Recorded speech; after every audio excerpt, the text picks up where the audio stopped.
লূত আলাইহিসসালাম আল কোরআন আল করিমে বর্ণিত 25 জন নবীদের মধ্য থেকে তিনি অন্যতম একজন নবী। তিনি ছিলেন সাইয়েদনা ইব্রাহিম আলাইহিসসালামের ভাইয়ের ছেলে, অর্থাৎ আপন ভাতিজা। সাইয়েদনা ইব্রাহিম আলাইহিসসালাম ইরাকের বাবেল শহর থেকে যখন ফিলিস্তিনে হিজরত করেন, লূত আলাইহিসসালামও সাথে সাথে ওনার সাথে হিজরত করেছিলেন। এবং তিনিই কেবল একমাত্র মানুষ যিনি বাবেলের অধিবাসীদের মধ্য থেকে তার আপন চাচা সাইয়েদনা ইব্রাহিম আল খালিলের উপর ঈমান এনেছিলেন।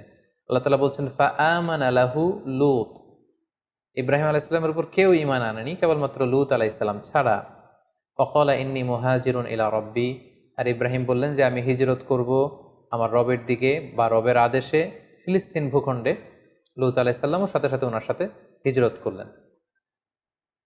পরবর্তীতে কিছুদিনের মধ্যেই আল্লাহ তাআলা লূত আলাইহিস সালামকে নবুয়ত দান করলেন।